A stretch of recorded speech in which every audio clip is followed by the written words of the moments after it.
예, 샬롬입니다. 월요일 아침 주시는 말씀과 함께 시작할 수 있게 해주신 주님의 은혜 감사드리면서 오늘 함께 나눌 말씀 마태복음 24장 36절부터 51절까지입니다. 마태복음 24장 36절부터 51절까지 말씀입니다. 우리 말씀 같이 봉독하십시다. 그러나 그 날과 그때는 아무도 모르나 하늘의 천사들도 아들도 모르고 오직 아버지만 아시느니라. 노아의 때와 같이 인자의 임함도 그러하리라. 홍수전에 노아가 방주에 들어가던 날까지 사람들이 먹고 마시고 장가들고 시집가고 있으면서 홍수가 나서 그들을 다 멸하기까지 깨닫지 못하였으니 인자의 임함도 이와 같으리라. 그때에 두 사람이 밭에 있음에 한 사람은 데려가고 한 사람은 버려둠을 당할 것이요 두 여자가 맷돌질을 하고 있으며 한 사람은 데려가고 한 사람은 버려둠을 당할 것이니라. 그러므로 깨어있으라. 어느 날에 너희 주가 임할는지 너희가 알지 못함이니라. 너희도 아는 바니 만일 집주인이 도둑이 어느 시각에 올 줄을 알았더라면 깨어있어 그 집을 뚫지 못하게 하였으리라. 이러므로 너희도 준비하고 있으라. 생각하지 않은 때에 인자가 오리라. 충성되고 지혜 있는 종이 되어 주인에게 그 집 사람들이 맡아 때를 따라 양식을 나누어 줄 자가 누구냐?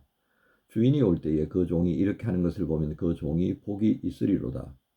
내가 진실로 너희에게 이르노니 주인이 그의 모든 소유를 그에게 맡기리라. 만일 그 악한 종이 마음에 생각하기를 주인이 드디 오리라 하여 동료들을 때리며 술 친구들과 더불어 먹고 마시게 되면 생각하지 않은 날 알지 못하는 시각에 그 종의 주인이 이르러 엄히 때리고 외식하는 자가 받는 벌에 처하리니 거기서 슬피 울며 이를 갈리라. 아멘. 오늘 말씀의 중심 구절은 46절 말씀 보겠습니다. 46절과 또 47절 말씀 두 절이 되겠습니다. 주인이 올 때 그 종이 이렇게 하는 것을 보면 그 종이 복이 있으리로다. 내가 진실로 너희에게 이르노니 주인이 그의 모든 소유를 그에게 맡기리라. 오늘 예수님께서는 그 마지막 때 주님이 다시 오실 그날을 알고 싶어하는 제자들에게 그때는 어느 누구도 알지 못한다 그랬습니다. 오직 아버지만 아신다라고 말씀하셨습니다. 그러면서 두 가지를 말씀하십니다. 깨어 있으라고 하는 것과 충성된 종으로서 그렇게 있어야 한다. 충성된 종, 깨어 있는 자의 모습. 이 두 가지를 당부하셨습니다. 자, 이 두 가지의 의미를 오늘 한번 알아볼까요? 자, 42절에 보면 깨어 있으라 하셨습니다. 자, 그런데 오늘 예수님께서 노아의 때와 같이라고 하는 비유를 말씀하시면서 시작되어진 이 설명들을 보면요. 깨어 있는 것이 뭔가 좀 아리송하게 됩니다. 왜냐하면요. 이 노아의 방주에 들어갈 때까지 사람들은 먹고 마시고 그렇게 살았다는 겁니다. 소위 일상적인 뭐 그렇게 특별한 거 없는 그냥 어저께도 그랬고 오늘도 그랬고 내일도 그럴 것이라고 하는 일상의 생활에 그렇게 빠져들어 있었다라고 하는 것을 보게 됩니다. 우리가 이 노아의 홍수 때를 조금 더 자세하게 들어보면 그때의 사람들이 얼마나 타락했는지 하나님께서 사람 지으신 것을 후회한다라고 할 정도로까지 참 타락이 그렇게 달했다라고 하겠습니다. 즉 오늘 여기 있는 38절에 있는 먹고 마시고 장가들고 시집가고 자, 이 부분들이 우리에게 시사하는 바가 무엇이겠습니까? 그런 일상이라고 하는 그 삶 속에 하나님이 사람 만드신 것을 후회할 만큼의 악을 그대로 담고 살아갔다라고 하는 것입니다. 여러분 한번 생각해 보십시오. 아침에 우리가 일어나서 아침을 먹고 일 나갈 준비를 하고 출근해서 일하고 그리고 마치고 돌아와서 가정으로 돌아오고 뭐 이것이 우리가 지금 현재 정상적이다라고 하잖아요. 근데 그 과정마다 뭐가 있었다는 게 무엇이 있었다는 게 불법이 횡행하고 힘이 우선시되어지고 그리고 방탕한 그런 것들이 가득 채워져 있는 일상을 살아가다 보니까 사람들은 어떻게 해요? 그것이 정상인 것처럼 여겼다라고 하는 것입니다. 그러니까 이 정상이 비정상이다라고 아는 것을 뭐로 표현할 수 있겠습니까? 깨어있는 자, 그렇게 할 수 있겠습니다. 우리 시대를 지금 보아도 그렇지 않습니까? 깨어있는 자와 깨어있지 못하는 자, 비정상을 정상으로 여기고 정상을 비정상으로 여기는 이 시대적 모순 속에 우리가 살아가지만 그것을 알지 못하고 살아갈 때 느닷없이 다가오는 그 재앙들이 사실은 느닷없는 것이 아니라 계속해서 예고하고 우리에게 조금씩 다가오는 것을 잊어버리고 있었다. 눈치채지 못하고 있었다 하겠습니다. 그러면서 그 구체적인 점점 내게 그 재앙스러운 일들이 다가옴에도 모르고 있는 그 모습을 충성된 종과 악한 종에게서 보게 되는 겁니다. 여러분 여기에 보면 충성되고 지혜 있는 종이 누구냐 이렇게 말씀니다. 46절에 주인이 올 때에, 이 주인이 올 때라고 하는 것은 야 내가 내일 모레 간다 이게 아니라 주인이 그냥 찾아왔다는 것입니다. 그런데 그 종이 하고 있는 충성된 모습을 보면 아 정말 저 친구는 내가 있을 때나 없을 때나 정말 충성되게 일하는구나. 충성되고 지혜 있는 종의 모습은 그거 아니겠습니까? 성실함과 함께 주인의 뜻을 따라서 주인의 말에 청종하면서 그 일을 감당해내는 게 이게 바로 충성되고 지혜 있는 종이에요. 그렇지 못하는 또 종도 있죠. 그죠? 충성되기는 한데 이 충성이 누구에게 충성하는 거예요? 주인에게 충성하는 것이 아니라 자기에게 충성하는 모습들도 있다는 겁니다. 우리는 여기서 충성되고 지혜로운 종은 결국 어떤 사람입니까? 주인이 인정하는 종이다라고 하는 겁니다. 여러분 우리는 여기서요. 주인이 인정할 수 없는 열심을 가진 종들도 있다는 것 여러분 아십니까? 오늘 이렇게 주인이 인정하지 못하는데 그저 자기 열심에 불이 붙어가지고 막 열심히 뭔가를 했는데 그 주인이 인정 안 하면 얼마나 허탈하겠습니까? 우리가 이 마태복음을 사순절 기간에 묵상하고 있는데요. 늘 예수님의 가르침에 대척점에 서서 반발하고 시험하고 올무로 빠뜨리기 위해서 수고한 이들이 누구였습니까? 예, 서기관, 바리새인, 사두개인들, 권력자들이었습니다. 그러니까 오죽했으면 예수님께서 헤롯의 누룩을 조심해라, 바리새인들의 누룩을 조심해라, 서기관들 바리새 똑같죠? 예, 사두개인들의 누룩을 조심해라 했겠습니까? 그들이 가지고 있는 권력을 통해서 그들이 가지고 있는 영적 번뇌를 통하여서 그들은 하나님께서 원하시는 그 역할에 충성된 것이 아니라 자기가 옳다고 여기는 바를 따라서 충성된 종들이 되었다는 것입니다.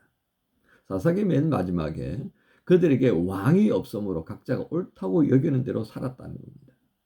그로 인하여서 사사기와 사무엘 상하 그 이어져가는 과정에 얼마나 혼란스러움이 생겼던가를 우리가 보지 않습니까? 오늘 주님께서 강조하시는 것이 결국 무엇입니까? 깨어 있으라. 그 깨어 있다는 말은 이 시대를 분별하면서 내가 가지고 있는 정체성이 지금 어떻게 유지되고 있는가?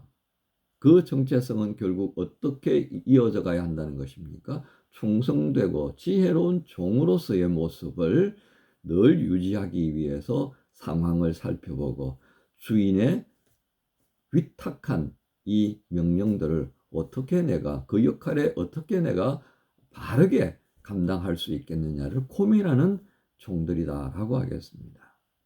이 종들에게는 어떻게 되어집니까? 주인이 올 때 그 종이 이렇게 하는 것을 보면 그 종이 복이 있으리로다. 주인이 그의 모든 소유를 그에게 맡길 것이다 라고 하였습니다. 그러나 그렇지 못한 종은 어떻게 됩니까? 예, 엄히 때리고 외식하는 자가 받는 벌에 처할 것이다 했습니다. 여러분 오늘 말씀의 제목은 결국 어디에 맞추면 좋겠습니까? 지혜롭고 충성된 종이 되라 라고 하는 것입니다. 지혜롭고 충성된 종, 그는 자신의 사명을 늘 살펴보고 상황을 분석하면서 깨어있는 자로 존재하기를 바라는 것입니다. 그리고 주인의 뜻에 가장 합당한 일의 처리를 위해서 지혜롭게 감당하려고 하는 열심을 가진 자입니다. 결국 이 깨어있고 충성된 그 모든 모습은 하나를 향해 나아가고 있습니다. 그 하나가 어떤 방향이겠습니까? 주인입니다. 주인에게 맞춰지지 않는 종은 무익한 종이라 하겠습니다. 여러분, 우리 교회의 머리는 누구십니까? 예수 그리스도입니다. 우리는 그분의 몸을 이루는 작은 지체들에 불과합니다. 어리석게도 그 지체 중에 하나인 내가 머리의 역할을 하겠다고 한다면, 주님을 나에게 따라오라고 요구하고 내가 주인 노릇을 한다면 이보다 더 어리석고 무익한 종이 없을 줄 압니다. 우리 모두가 그런 일에, 그런 자리에 행하거나 서 있지 않는지 돌아보아야 하겠습니다. 그 살펴보면은 목사도, 교회의 일꾼들도, 평신도들도 예외가 없을 것입니다. 마지막 때를 맞이했을 때 경계하라고 우리에게 긍휼히 여기시면서 위로하시고 힘을 더해 주시기 위해서 이 마지막에 징조에 관하여 말씀하시는 주의 뜻을 우리가 경솔히 가볍게 여기지 않아야 하겠습니다. 오늘 지혜롭고 충성된 종이 되기를 바라시는 주의 말씀 앞에 겸손한 마음으로 아멘하며 우리 각자를 살피면서 한 주간을 시작해야 하겠습니다. 여러분 모두에게 이 월요일 아침 복된 시간 되기를 우리 주님 예수님의 이름으로 축복합니다. 주님 감사합니다. 지혜롭고 충성된 종이 되기를 원하시는 주의 마음을 알게 하셨습니다.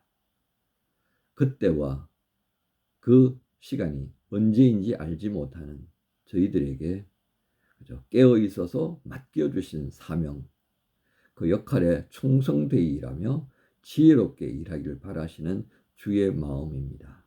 주님, 우리의 어리석음, 우리의 고집, 우리의 무지가 우리에게 허락하신 이 충성된 종의 모습을 기대하시는 주님의 마음과 어긋나지 않도록 도와주옵소서. 성령님, 우리의 속사람을 아시지요.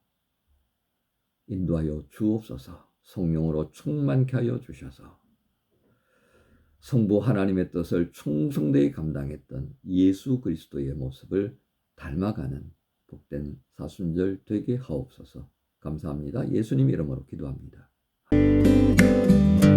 내가 살아가는 이유는 주님 때문이라. 내가 여기 있는 이유도 주님 때문이라. 내가 살아가는 이유는 주님 때문이라. 내가 여기 있는 이유도 주님 때문이라. 주님 언제나 내 안에, 내가 주님 안에 온전히 하나 되어서 주의 형상 되리.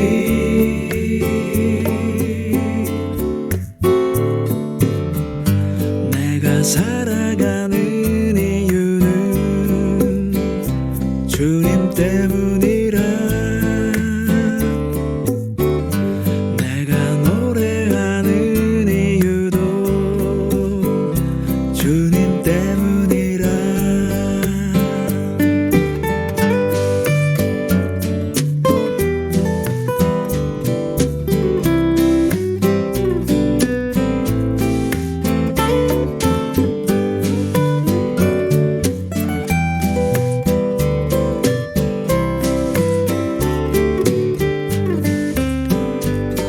주님 언제나 내 안에, 내가 주님 안에 온전히 하나 되어서 주의 형상 되리.